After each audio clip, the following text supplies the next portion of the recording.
A few days ago, a guy stops me on the street and asks for some spare change.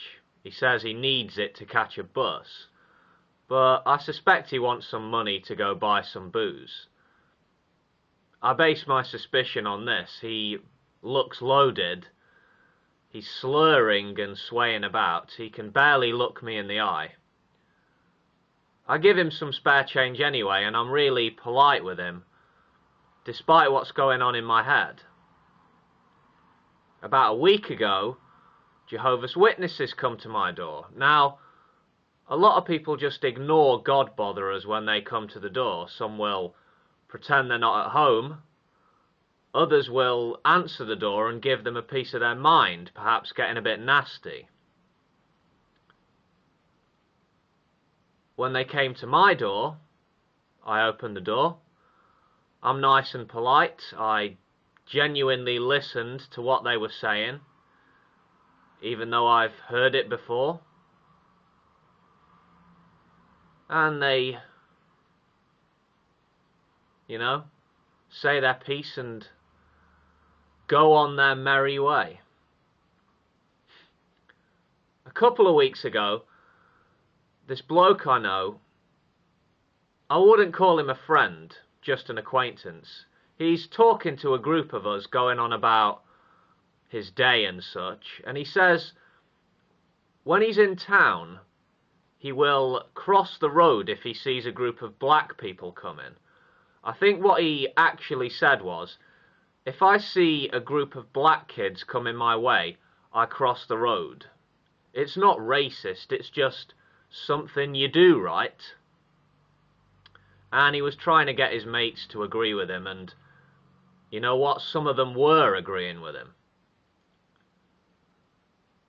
I should have spoke up, but on this day I held my tongue. I had this little narrative running in my head saying, well, everyone's entitled to their opinion, it's just a group of guys talking here. I don't want to spoil the friendly atmosphere.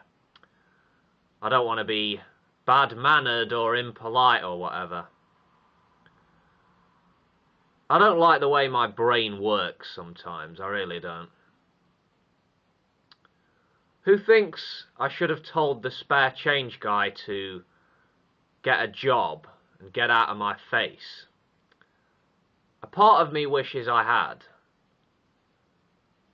Yeah.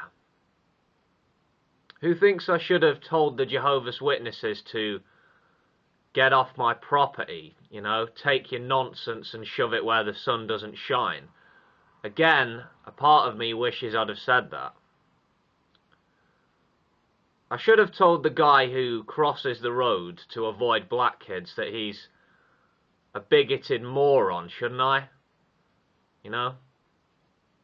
Should have given him a piece of my mind. Might have caused some tension if I'd have done that, but hey, you gotta rock the boat sometimes, eh? Okay, so I was brought up to be extra polite. I had it drummed into me from a very early age that good manners are to be valued very highly. I was conditioned, basically, as pretty much all kids are in one way or another. The values that are impressed upon you during your formative years, they stick hard, I feel some of the values impressed upon me as a kid are kind of holding me back to this day. I'm in my early 30s now. Yeah. I don't value so-called good manners nearly as highly as I did when I was an obedient little twerp way back when, But the conditioning has done its job. It's difficult to break free from one's programming. But it is possible to reprogram, self-program, These examples I've given of things that happened over the past couple of weeks, maybe the next time stuff like this comes up, I will be able to catch myself, so to speak, before I act out. You know, it does happen. Sometimes I will catch myself and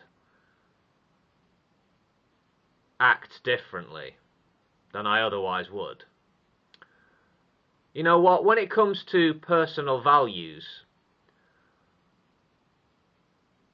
there is a strong voice inside my head that keeps telling me that honesty is a higher value than politeness.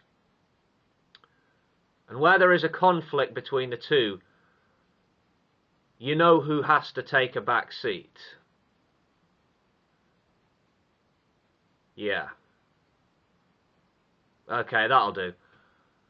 See you next time, folks. Take it easy.